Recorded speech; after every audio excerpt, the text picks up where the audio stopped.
Hello everyone, welcome back to my YouTube channel. I am Shreya Singla and I am currently in second year pursuing MBBS from Government Medical College and Hospital Chandigarh. मैंने NEET 2022 दिया था जिसमें मेरा score था 634 marks out of 720. If you really like my videos, please do subscribe to my channel. This is the only way I get motivated to make some more videos for you. And today it is a very important video for you guys because अब बहुत कम months रह गए हैं NEET के लिए. Most probably मई में ही होगा NEET का एग्ज़ाम एंड अराउंड 5.5-6 मंथ्स रह गए हैं, 5-6 मंथ्स रह गए हैं. And you guys have to gear up now because अभी बहुत ज़्यादा स्ट्रेस होता है क्योंकि 11th का भी सिलेबस करना है, 12th का भी सिलेबस करना है, प्री बोर्ड्स भी हैं, बोर्ड्स भी होंगे. अभी मार्च वगैरह में बोर्ड्स भी आ जाएंगे बिल्कुल 1-1.5 महीना पहले आपके नीट एग्ज़ाम से. तो बहुत ज़्यादा स्ट्रेस होता है, साथ में स्कोर नहीं आ रहा होता बिल्कुल, या फिर पीयर प्रेशर इतना होता है, कंपटीशन इतना होता है, बैकलॉग्स भी नहीं कवर हुए होते. तो बहुत सारी चीज़ें होती हैं एंड बस ये थोड़े से ये जो 4-5-6 महीने रह गए हैं इसमें ज़ोर लगा दो यार. और उसके बाद एक जब मेडिकल कॉलेज मिलेगा ना, इतनी अच्छी फीलिंग होएगी. तो बस stay motivated through out this period and just follow the steps जो मैं अभी देने लगी हूँ. बिकॉज मेरा स्कोर भी नहीं आ रहा था, मेरा स्कोर जैन फेब मार्च तक भी नहीं आ रहा था. मैंने जो लास्ट के 2-3 मंथ्स में स्ट्रैटेजी यूज़ करी, मेरा ऐसा स्कोर बूस्ट हुआ है ना एकदम से. तो प्लीज़ प्लीज़ प्लीज़ ये अगर टिप्स अच्छे से यूज़ करोगे, अप्लाई करोगे and if you stick to these suggestions, मेरी एडवाइस को स्टिक करोगे, मैं बता रही हूँ स्कोर एकदम से बूस्ट करेगा. बट अपना 100% देना है, कोई डिस्ट्रैक्शंस नहीं रखनी है. एंड शादी आ रही है, फ्रेंड्स बुला रहे हैं, भूल जाओ. 5-6 महीने भूल जाओ, 5-6 महीने की बात है. उसके बाद तो कॉलेज लाइफ देखने को मिलेगी ना. तो जस्ट स्टे मोटिवेटेड. कुछ नहीं, अगर नंबर कम आ रहे कुछ नहीं होता, एकदम से बूस्ट करता है यार. कभी कभार लास्ट महीने में बूस्ट करता है. तो प्लीज़ बिल्कुल नहीं ऐसे होना कि मेरा स्कोर नहीं आ रहा, अब नहीं हो पाएगा, कुछ नहीं हो पाएगा. Just stay motivated through out this period और अपने आप को बंद मत रखना. जब ब्रेक चाहिए ब्रेक लो, सब कुछ लो. मम्मा पापा से बात करो, बहन भाई से बात करो, बीच में फ्रेंड्स से भी बात करो. जब रिलैक्स होना है, बट वो भी एक पर्टिकुलर ड्यूरेशन के लिए. स्ट्रेस नहीं लेना. अब मैं आपको एक चीज़ बताती हूँ. जब तुम स्ट्रेस लेते हो ना, तुम आधा फोकस तो उधर ही ख़त्म कर देते हो, तुम आधे डीमोटिवेट तो उधर ही हो जाते हो. दूसरी चीज़, कभी भी ये नहीं सोचना इस बार नहीं हुआ तो ड्रॉप ले लेंगे. अगर तुम अभी से ये सोच रहे हो कि ड्रॉप ले लेंगे, मतलब you not giving your 100%. Because तुम्हारे माइंड में ना, तुम्हारा माइंड कैसे काम करता है, माइंड सोचता है we have a backup plan, we have something, कि हाँ we have another chance. तो कुछ नहीं होता, हम थोड़ा कम मेहनत कर लेंगे. बिकॉज वो तुम ऑटोमेटिकली कम मेहनत करने लग जाते हो. तो माइंड में ये नहीं बिठाना कि अगर इस बार नहीं हुआ तो ड्रॉप. नो ड्रॉप नहीं लेना. मैंने बताया मैं कैसे मोटिवेटेड रही थी थ्रू आउट. मैंने ये सोचा था ड्रॉप ले लिया ना यार तो मम्मी पापा को क्या जवाब दूंगी, दोस्त मेरे आगे निकल जाएंगे. तो ये चीज़, और I had no backup plan. तो जब तुम्हारे पास लाइफ में ऑप्शन ही एक बची है तो यू गिव योर 100%. तभी 100% देना है, ड्रॉप के बारे में नहीं सोचना. And you will do it. मैंने भी किया है, तुम भी कर लोगे. Just stay motivated. ओके. अब देखो, अब मैंने कमेंट सेक्शन में भी देखा है, मैं कनेक्ट भी हुई थी काफ़ी लोगों से. तो मैंने देखा कि मतलब काफ़ी ज़्यादा लोगों के जो प्री बोर्ड्स आ रहे हैं वो दिसंबर में आ रहे हैं, राइट. एंड जो हमारे बोर्ड्स होंगे मतलब वो होंगे अराउंड मार्च-अप्रैल में होंगे. तो what you have to do is, अब तुम्हारे पास क्या चीज़ें हैं, तुम्हारे पास खत्म क्या करना है. तुमने 12th का सिलेबस खत्म करना है, 11th का सिलेबस खत्म करना है, मॉक टेस्ट वगैरह करने हैं. तो ये कैसे होगा, देखो अभी चल रहा है नवंबर, यू हैव योर दिसंबर, मतलब दिसंबर में तुम्हारे प्री बोर्ड्स आ जाएंगे. मेक श्योर कि तुम क्लास 12th का syllabus around 80-90% of class 12 syllabus pre boards के साथ खत्म कर रहे हो. वो कैसे होगा, देखो अब हम ना यूजुअली ये सोचते हैं कि प्री बोर्ड्स स्कूल के एग्जाम्स हैं और नीट हमारा कंपेटिटिव एग्जाम है, उसमें ये आ रहा है. भाई दोनों का सिलेबस तो सेम है ना, तो उनको दोनों को अलग अलग चीजें क्यों समझ के चलते हो. नीट की तैयारी करते रहो, प्री बोर्ड्स की अपने आप हो जाएगी. बट जब प्री बोर्ड्स आते हैं, बस उसको सब्जेक्टिव वे में लिखना सीखना होता है. तो मैं यही कह रही हूँ, जब तुम्हारे प्री बोर्ड चल रहे, छुट्टियां भी होती हैं सब्जेक्ट्स के बीच में, पेपरों के बीच में, उससे पहले भी तुम तैयारी अभी कर ही रहे हो, ठीक है. 12th का सिलेबस दिसंबर एंड तक, प्री बोर्ड्स खत्म होते होते तुम्हारा 12th का सिलेबस भी खत्म हो जाना चाहिए. एंड वो तुम ऐसे ही करोगे कि नीट की तैयारी करते रहो। ये नहीं कि प्री बोर्ड्स की तैयारी से नीट की तैयारी होगी, नीट की तैयारी से प्री बोर्ड्स की तैयारी होगी। मतलब देखो, तुम्हें सारा कुछ आता है, तुम्हें बायो आती है, फिजिक्स आती है, केमिस्ट्री आती है।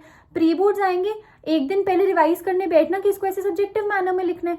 फिजिक्स के तुम्हें फॉर्मूलाज पता है, केमिस्ट्री के तुम्हें फॉर्मूलाज पता है, उसको तुम्हें लिखना है सब्जेक्टिव मैनर में। पहले फॉर्मूला लिखो, वैल्यूज पुट करो, एक एक स्टेप दिखा दो, नंबर आ जाएंगे।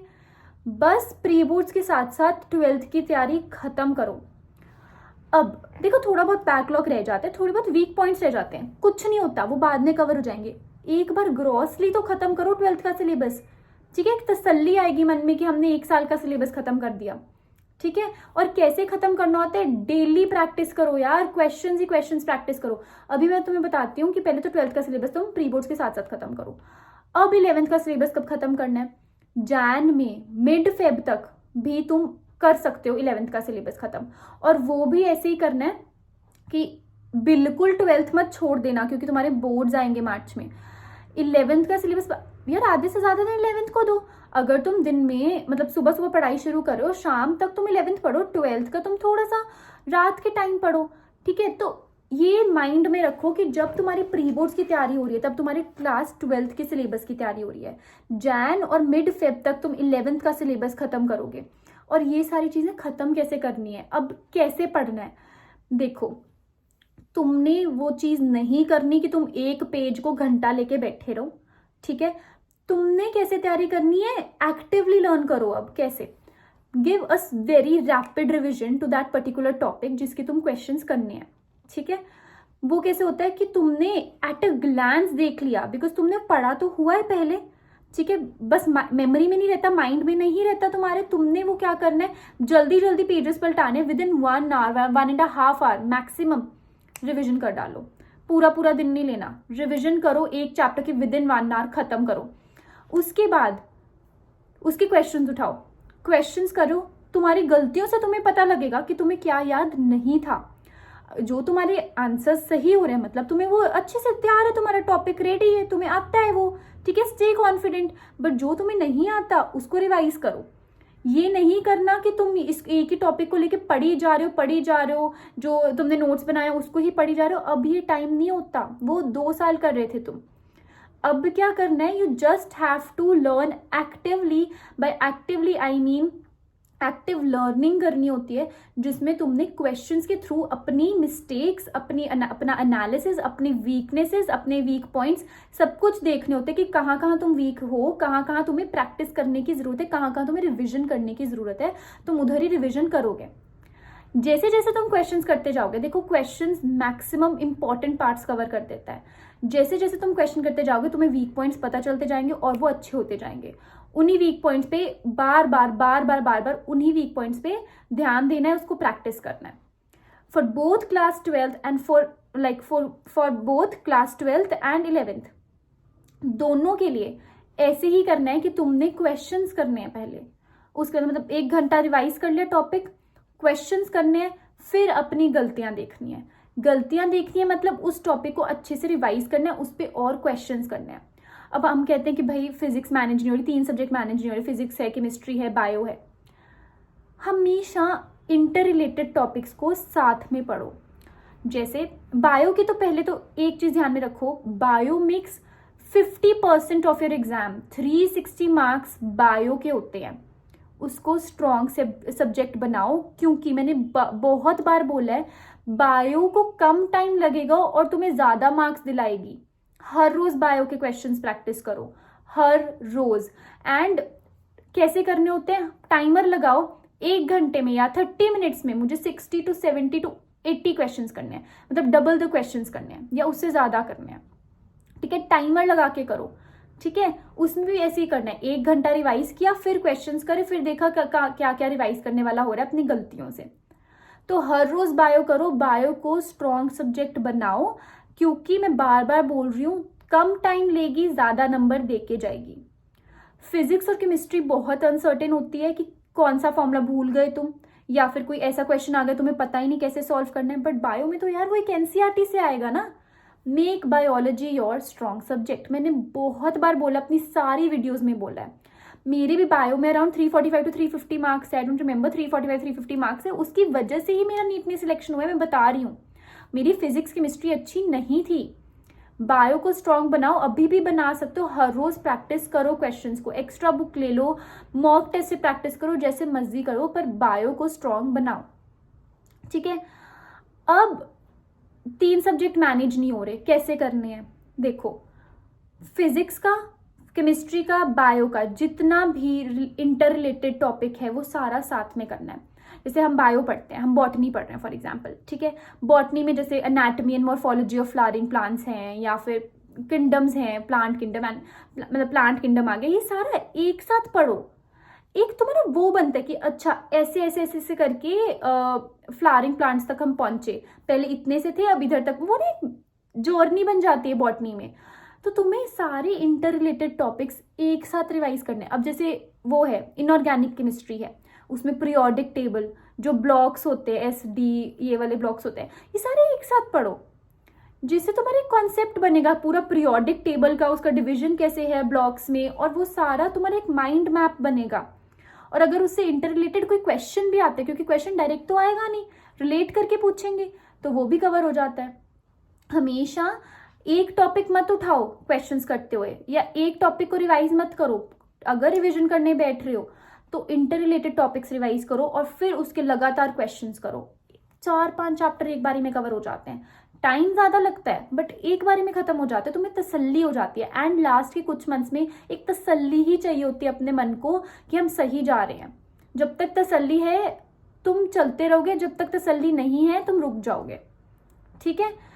तो लास्ट के अभी कुछ मंथ्स हैं तुम्हारे पास, दिसंबर है, जैन है, मिड फेब तक, ठीक है। तब तक तुम्हें 11th और 12th का सिलेबस खत्म करना है, जितने क्वेश्चंस प्रैक्टिस कर सकते हो। अभी मैंने मॉक टेस्ट शुरू करने को नहीं बोला, फुल सिलेबस मॉक टेस्ट मत करो अभी फेब तक।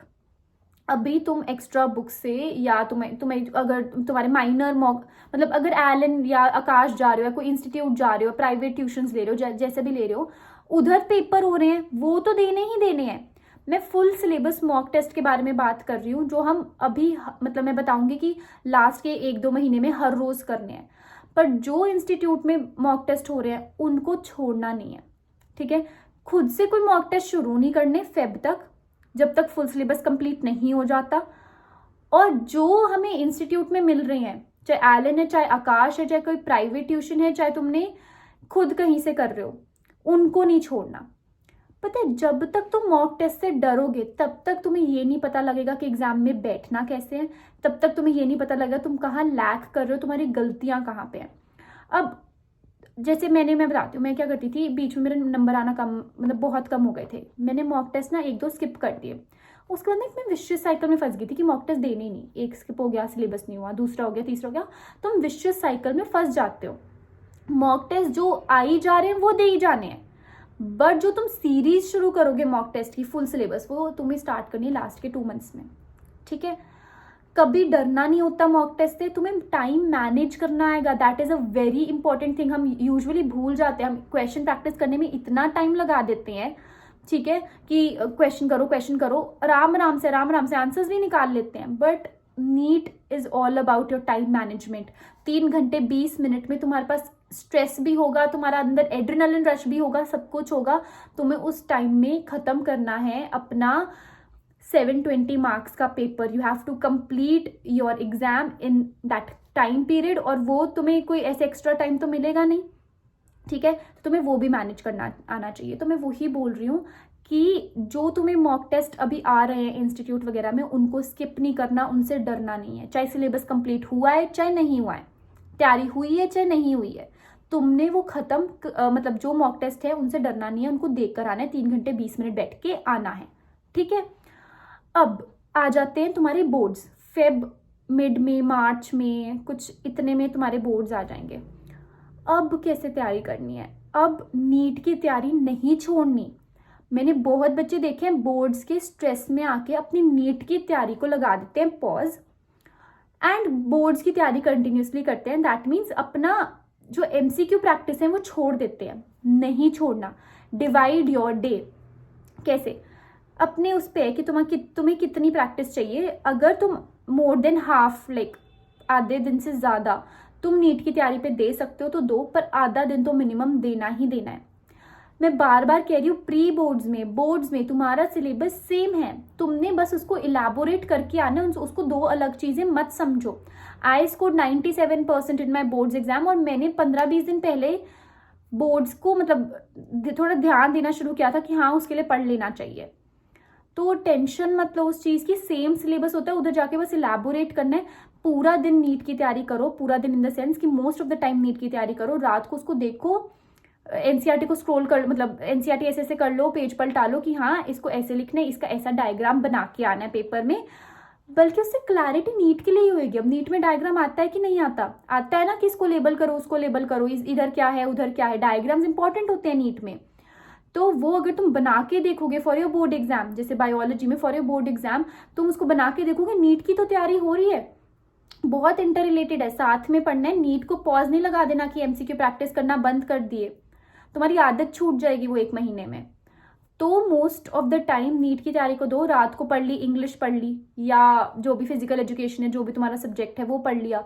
एंड जो तुम एनसीईआरटी वगैरह कहते हो ना कि एनसीईआरटी रीड करनी चाहिए, अब देखो मैंने क्या किया था, अब मैं बैकलॉग के बारे में बताती हूँ। बैकलॉग ना मेरा इतना इकट्ठा हुआ था ना, हम बोलते हैं कि जैसे एनसीईआरटी पढ़नी है, मैंने बायो की एनसीईआरटी पढ़ी थी through out like 2 years, and मैंने केमिस्ट्री की, फिजिक्स की एनसीईआरटी टच भी नहीं करी थी लास्ट के मतलब कुछ टाइम तक। मुझे बाद में रियलाइजेशन हुआ था कि मुझे फिजिक्स और केमिस्ट्री की भी एनसीईआरटी पढ़नी चाहिए। अगर मैं इतना बैकलॉग खत्म कर सकती हूँ, मैं पूरी एनसीईआरटी पढ़ ली थी लास्ट के मंथ्स में, तुम थोड़ा तो बैकलॉग खत्म कर ही लोगे ना।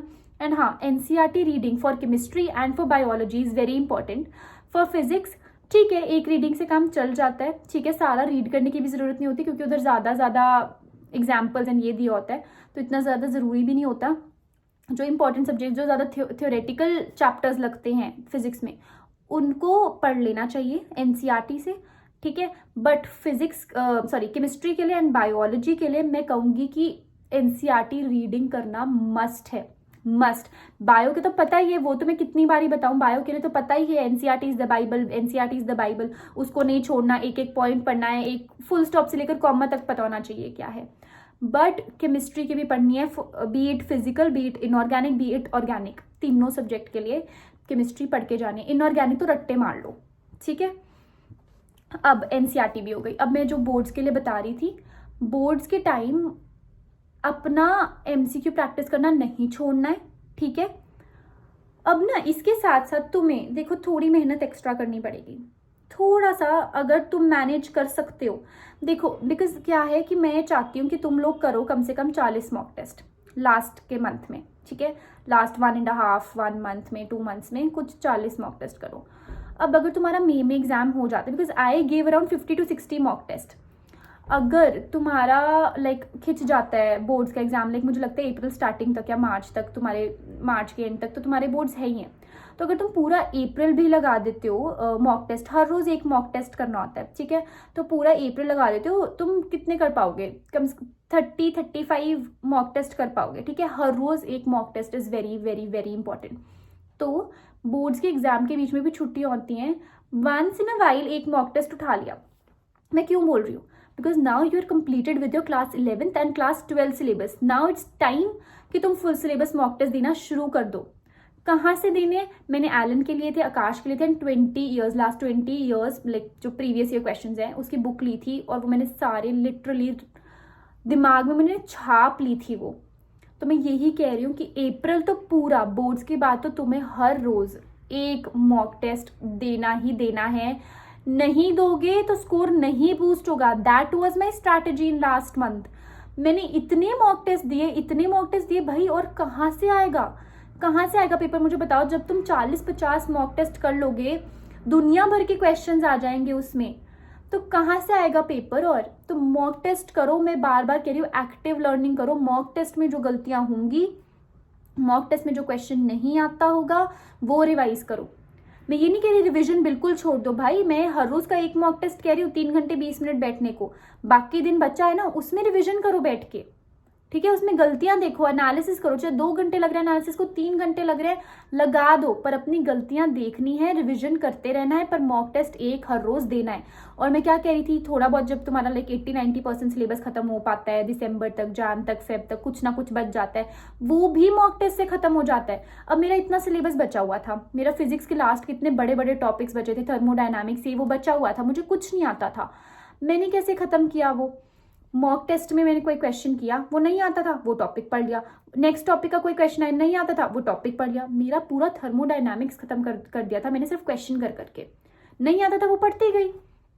तो मैं यही कह रही हूँ, लास्ट का मंथ सिर्फ और सिर्फ मॉक टेस्ट, सिर्फ और सिर्फ रिविजन, मेक फॉर्मूला शीट्स, क्योंकि नीट से एक दिन पहले तुम पूरा नहीं पलटा सकते पेजेस, पूरी नोटबुक नहीं, शॉर्ट नोट्स नहीं, कुछ नहीं देख सकते। Make formula sheets for chemistry, physical chemistry and physics, please please please make formula sheets right now. जब भी तुम रिविजन करोगे, अभी लिखते जाओ, एक पेज पे एक चैप्टर, ठीक है, जल्दी जल्दी स्क्रॉल कर, तुमने देखना है वो कि क्या क्या फॉर्मूला है, क्योंकि कभी बार क्या होता है, तुम्हें एट अ ग्लांस देखना होता है कि अच्छा ये फॉर्मूला इधर ये लगना था, ये फॉर्मूला इधर ये लगना था। पेपर में भी ना तुम्हारी वो फॉर्मूला शीट तुम्हें याद आती है, तुम्हें और कुछ नहीं याद आता कि तुमने इस पॉइंट पे ये लिखा था तो ये वाला फॉर्मूला इधर लगेगा। तो मैं बार बार यही कह रही हूँ, मैं एक रिकैप दे रही हूँ, बिकॉज बहुत कुछ हो जाता है, बहुत स्ट्रेस हो जाता है। बाय दिसंबर एंड, जब तक तुम्हारे प्री बोर्ड्स हैं, कंप्लीट योर क्लास 12 सिलेबस, थोड़ा बहुत बच जाता है, इट्स ओके, वो मॉक टेस्ट के साथ कवर हो जाएगा। जैन में, मिड फेब तक भी तुम कंप्लीट करो अपने 11th का सिलेबस, ठीक है। तुम्हारे पास फेब, मिड में, मार्च में तुम्हारे बोर्ड्स आ जाते हैं, बोर्ड्स के साथ तुम मॉक टेस्ट एक आधा once in a while, full mock test, full syllabus mock test देना शुरू कर दो, ठीक है। और इस दौरान जो मैं पूरा बोल रही हूँ, दिसंबर तक खत्म करना है, जान तक खत्म करना है, तुमने कैसे खत्म करना है, हर रोज क्वेश्चन प्रैक्टिस करके रिविजन करनी है। 1 घंटा 1.5 घंटा उसको जल्दी से रिवाइज किया, क्वेश्चंस करे, गलतियां देखी। अब एक बहुत इंपॉर्टेंट चीज है, बहुत ज्यादा इंपॉर्टेंट चीज है कि जब लास्ट के, मतलब जो लास्ट मंथ में तुम मॉक टेस्ट दोगे, मैंने आज एक मॉक टेस्ट दिया, उसकी गलतियां देख ली, कल एक दे रही हूँ, उसकी गलतियां देख ली, ऐसे ऐसे करके मैंने 8, 9, 10 मॉक टेस्ट दे दिए 10 दिन में। एंड पता है क्या होता है, जैसे जैसे तुम आगे बढ़ते जाते हो ना, तुम पहले मॉक टेस्ट की अपनी मिस्टेक्स भूल जाते हो। ये नहीं करना, बिकॉज तुम्हारा स्कोर कहाँ से बूस्ट होगा। मैं तुम्हें एक ही चीज बता रही हूँ कि तुम अपना सिलेबस अब कर रहे हो एक्टिवली खत्म, कहने का मतलब है कि मॉक टेस्ट के थ्रू तुम अपना सिलेबस खत्म कर रहे हो, ठीक है। अगर थोड़ा बहुत बच जाता है या तुम अपने आप को स्ट्रांग बना रहे हो किसी टॉपिक में मॉक टेस्ट के थ्रू, ठीक है, तो अगर तुम वो गलतियां ही भूल जाओगे तो मतलब वो तुम टॉपिक भूल रहे हो, और अगर वो टॉपिक भूल रहे हो तो वो अगर नीट में आ गया तो क्या करोगे। तो क्या करना होता है कि जब जब तुम कोई एक मॉक टेस्ट कंप्लीट करो, उसकी गलतियों की फोटो खींच के रख लो फोन में। अब तो फोन है यार, अब तो इतना झंझट भी नहीं निकालना पड़ता कि नोटबुक में तुम मतलब वो अपनी मिस्टेक नोटबुक बनाओ, इतनी मेहनत करने की भी जरूरत नहीं है, टाइम लग जाता है उसमें, वेस्ट ऑफ टाइम है। फोटो खींचो, रखो अपने फोन में, उसका सोल्यूशन रखो अपने फोन में, रात को सोने से पहले देख के जाओ। आज एक मॉक टेस्ट दिए, आज सोने से पहले देख के जाओ, देख के सो। दूसरा मॉक टेस्ट दिए तो फर्स्ट एंड सेकंड की गलतियां देख के सो। तीसरा मॉक टेस्ट दिए, फर्स्ट सेकंड थर्ड की गलतियां देख के सो। रात को फोन यूज करने का बहुत मन करता है सबका, तो तुम्हें ना एक सेटिस्फैक्शन मिल जाती है, मैं फोन यूज कर रही हूँ, साथ साथ गलतियां देख लेना, ठीक है। तो तुम्हें ऐसा लगेगा तुम पढ़ रहे हो, तुम फोन देख रहे हो, ठीक है। माइंड को ट्विस्ट करना है यार, माइंड के साथ खेलना है अपने, ठीक है। एंड घबराना नहीं है बिल्कुल। आई नो बहुत ज़्यादा स्ट्रेस हो जाता है, बोर्ड्स भी हैं, प्री बोर्ड्स भी हैं, सिलेबस इतना ज़्यादा है, 3 सब्जेक्ट हैं, उसके भी आगे डिविजन्स कर रखे हैं, बॉटनी है, एनाटॉमी है, फिजिकल केमिस्ट्री, इनऑर्गेनिक, इतना सब कुछ है। बट अगर तुम टाइम मैनेज करके चलोगे तो होता जाएगा। जैसे जैसे मैंने बताया कि अपनी लिमिट रखो कि इस दिन तक होना चाहिए तो होना चाहिए, इससे आगे नहीं। 1 दिन एक्स्ट्रा लग जाएगा, 2 दिन एक्स्ट्रा लग जाएंगे, उससे ज़्यादा नहीं खींचना चाहिए वो, ठीक है। तो ट्राई करो प्लीज, ये चीज मैं बार बार बता रही हूँ कि अपना सिलेबस जैसे जैसे प्री बोर्ड्स एंड बोर्ड्स चल रहे हैं उसके साथ साथ खत्म करना है। बोर्ड्स के टाइम एमसीक्यू प्रैक्टिस करना रोकना नहीं है। और कैसे तैयारी करनी है, पूरा पूरा दिन नोटबुक खोल के नहीं बैठना, एग्जाम से नहीं डरना, क्वेश्चंस करो, उसको प्रैक्टिस करो, अपना एनालिसिस करो, गलतियां देखो, वो टॉपिक रिवाइज करो। इतने क्वेश्चंस हो जाते हैं यार। और एक और चीज बता रही हूँ, जो मैं मॉक टेस्ट तुम्हें करने को बोल रही हूँ लास्ट के 1.5 मंथ 1 मंथ में, उसमें मेजर फोकस रखना अपने वो last 20 years previous year questions पे। और वो बुक तो यार अपने दिल के इतने करीब रखना, मैं बता रही हूँ। तुम एक बार 20 दिन देखो, लास्ट 20 ईयर्स हैं, 20 दिन में खत्म हो जाएंगे वो पेपर, उसके बाद उस बुक को छोड़ना नहीं है, वो देखते जाओ दोबारा दोबारा। 1 घंटा लगा लिया हर रोज का, दोबारा दोबारा देखते जाओ उसकी गलतियां, मार्क कर लो, रेड पेन से कर लो चाहे, ताकि ब्राइट ब्राइट दिखे कि कौन सी गलतियां हैं। बिकॉज मैं बता रही हूँ मेजर क्वेश्चंस उन 20 सालों के पेपर से ही आएंगे। यार सिलेबस तो उतना ही है ना, टाइप तो उतना ही है ना क्वेश्चन का। मतलब अगर पता है कि एनएलएम जैसे हम पढ़ते हैं, या फिर हम क्या पढ़ते हैं, फिजिकल केमिस्ट्री पढ़ते हैं, ठीक है, या फिर हम कुछ भी पढ़ते हैं, ऑर्गेनिक पढ़ते हैं, उसमें टॉपिक्स तो लिमिटेड है ना, तो उस पर क्वेश्चन आएगा तो वो ही रिपीट होते हैं यार, और तो सिलेबस इंक्लूड नहीं हो जाएगा, वो ही रिपीट होते हैं। तो प्लीज ये दिमाग में रखो कि जब तुम कोई क्वेश्चन कर रहे हो 20 ईयर्स में से, तो वो दोबारा दोबारा देखना है, उन्हीं में से आएगा, ठीक है। प्रीवियस ईयर अच्छे से देख के जाने हैं, ठीक है। रिवाइज करो उसको, नोट्स की तरह रिवाइज करो प्रीवियस ईयर को, तो ठीक है। बार बार यही कह रही हूँ, डरना नहीं है। बहुत टेंशन होती है लास्ट के कुछ मंथ्स में, बहुत स्ट्रेस होता है, बहुत पीयर प्रेशर होता है, स्कोर भी नहीं आ रहा होता। स्कोर सिर्फ एक तरीके से आएगा, मॉक टेस्ट से डरना नहीं है। और इतने मॉक टेस्ट देने हैं, इतने मॉक टेस्ट देने कि हर क्वेश्चन का टाइप पता लग जाए। और सिर्फ मॉक टेस्ट देके बात खत्म नहीं होती, अपनी गलतियां देखनी है, उनका एनालिसिस करना रात को, हर रोज सोने से पहले।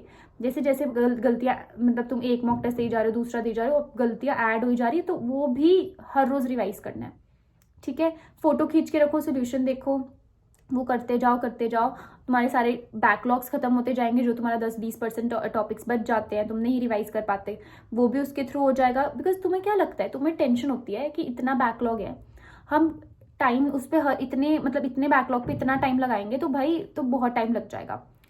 पर जब वो ये कह रहे माइंड के साथ खेलना है, पर जब तुम क्वेश्चन करते हो तुम्हें लगता है यार एक टॉपिक तो पढ़ना है, ऐसे ऐसे करके ना तुमने जो बैकलॉग तुमने इतना छोड़ा होता है, वो एक एक क्वेश्चन करके, एक एक टॉपिक करके कवर हो जाता है।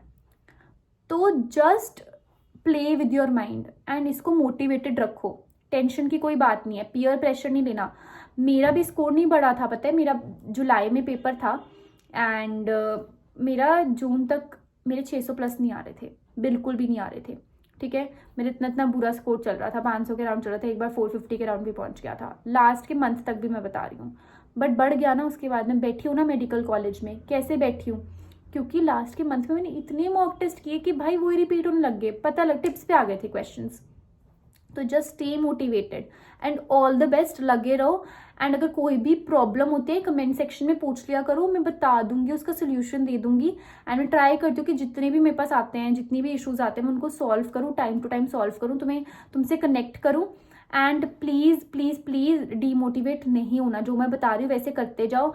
एंड बोर्ड्स में भी अच्छे नंबर लेकर आने हैं, ठीक है। और उसके साथ साथ नीट की तैयारी को भी पॉज नहीं लगाना, नीट की तैयारी चलती रहनी चाहिए, डिवाइड कर लो अपने दिन को, ठीक है। रात को थोड़ा सा पढ़ लिया, बोर्ड्स के टाइम रात को थोड़ा सा बोर्ड्स के लिए पढ़ लिया, पूरा दिन नीट की तैयारी होनी चाहिए, तो नीट के साथ साथ बोर्ड की भी तैयारी हो जाती है, ठीक है। So all the best and just stay motivated and I know तुम कर लोगे।